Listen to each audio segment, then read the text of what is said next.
कुश्ती जगत में पहलवानों के बीच जंग लगातार जारी है और इसी बीच सोशल मीडिया पर भी ये वॉर देखने को मिल रहा है। अब इस वॉर में विशाल और अंतिम के बाद सोमवीर की भी एंट्री हो गई है। सोमवीर की तरफ से ये बयान दिया गया है कि ये पहलवानों को बदनाम करने की साजिश है। तो सोमवीर राठी ने प्रेस कॉन्फ्रेंस कर सभी सवालों के जवाब दिए। उन्होंने कहा कि बृजभूषण की पहलवानों को बदनाम करने की चाल है और बृजभूषण के खिलाफ पहलवानों की ये लड़ाई इसी तरह जारी रहेगी। तो आपको बता दें, विशाल कालीचरण और अंतिम पंघाल ने बजरंग पुनिया और विनेश फोगाट की बिना ट्रायल के एशियन गेम्स में एंट्री को लेकर सवाल उठाए थे, जिसके बाद से सोशल मीडिया पर भी इस पर एक वॉर शुरू हो गई थी।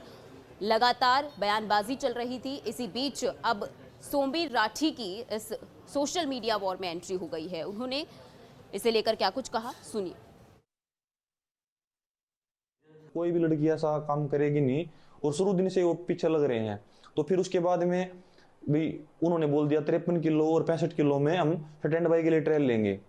तो ट्रायल होनी ही नहीं थी, तो जानबूझ के ट्रायल में आए वो। अगर भाई उसको ये था, उसको पता था कि स्टैंड बाई के लिए ट्रायल हो रही है, वो 74 किलो में खेल लेता, नीचे 57 किलो था उसमें खेल लेता। मगर बस यही था कि इनको बदनाम कर दो कैसे भी करके। उधर अंतिम बोल रही है, अंतिम का पापा, मैंने देखा कि वो अंतिम का पापा बोल रहा था कि भाई मैंने अपनी 1.5 एकड़ जमीन बेच दी। तो भाई कोई भी खिलाड़ी मतलब इतना सक्षम नहीं है कि भाई अपने पास से करवा दे। सभी का फैमिली बैकग्राउंड बहुत गरीब है। और अभी जैसे मतलब उसका पापा बोल रहा है मैंने 1.5 एकड़ जमीन बेच दी अंतिम को पहला मारने के लिए। कभी आप यूनियन से घर पे जाना, उसका पुराना घर देखना, उसके पास तो 1.5 एकड़ जमीन भी, उसके पास तो 1 एकड़ जमीन है, उसको बेच देंगे तो खाएंगे क्या। और उसका पापा तो, उसका तो पापा भी नहीं है। तो सभी की मतलब ये कहानी है, बस एक जनता को ये दिखाना कि ये गरीब है, ये फलाना है, ये ऐसे है। मतलब वो मतलब समाज में एक जहर घोल रहे हैं। कुश्ती जगत में पहलवानों के बीच जंग लगातार जारी है और इसी बीच सोशल मीडिया पर भी ये वॉर देखने को मिल रहा है। अब इस वॉर में विशाल और अंतिम के बाद सोमवीर की भी एंट्री हो गई है। सोमवीर की तरफ से ये बयान दिया गया है कि ये पहलवानों को बदनाम करने की साजिश है। तो सोमवीर राठी ने प्रेस कॉन्फ्रेंस कर सभी सवालों के जवाब दिए। उन्होंने कहा कि बृजभूषण की पहलवानों को बदनाम करने की चाल है और बृजभूषण के खिलाफ पहलवानों की ये लड़ाई इसी तरह जारी रहेगी।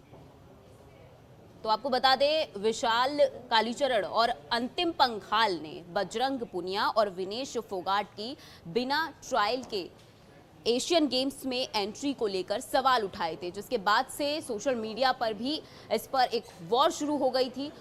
लगातार बयानबाजी चल रही थी। इसी बीच अब सोमवीर राठी की इस सोशल मीडिया वॉर में एंट्री हो गई है। उन्होंने इसे लेकर क्या कुछ कहा, सुनिए। कोई भी लड़की ऐसा काम करेगी नहीं और शुरू दिन से वो पीछे लग रहे हैं। तो फिर उसके बाद में भी उन्होंने बोल दिया 53 किलो और 65 किलो में हम स्टैंड बाई के लिए ट्रायल लेंगे। तो ट्रायल होनी ही नहीं थी, तो जानबूझ के ट्रायल में आए वो। अगर भाई उसको ये था, उसको पता था कि स्टैंड बाई के लिए ट्रायल हो रही है, वो 74 किलो में खेल लेता, नीचे 57 किलो था उसमें खेल लेता। मगर बस यही था कि इनको बदनाम कर दो कैसे भी करके। उधर अंतिम बोल रही है, अंतिम का पापा, मैंने देखा कि वो अंतिम का पापा बोल रहा था कि भाई मैंने अपनी 1.5 एकड़ जमीन बेच दी। तो भाई कोई भी खिलाड़ी मतलब इतना सक्षम नहीं है कि भाई अपने पास से करवा दे। सभी का फैमिली बैकग्राउंड बहुत गरीब है। और अभी जैसे मतलब उसका पापा बोल रहा है मैंने 1.5 एकड़ जमीन बेच दी अंतिम को पहला मारने के लिए। कभी आप यूनियन से घर पे जाना, उसका पुराना घर देखना, उसके पास तो 1.5 एकड़ जमीन भी, उसके पास तो 1 एकड़ जमीन है, उसको बेच देंगे तो खाएंगे क्या। और उसका पापा तो, उसका तो पापा भी नहीं है। तो सभी की मतलब ये कहानी है, बस एक जनता को ये दिखाना कि ये गरीब है, ये फलाना है, ये ऐसे है। मतलब वो मतलब समाज में एक जहर घोल रहे हैं।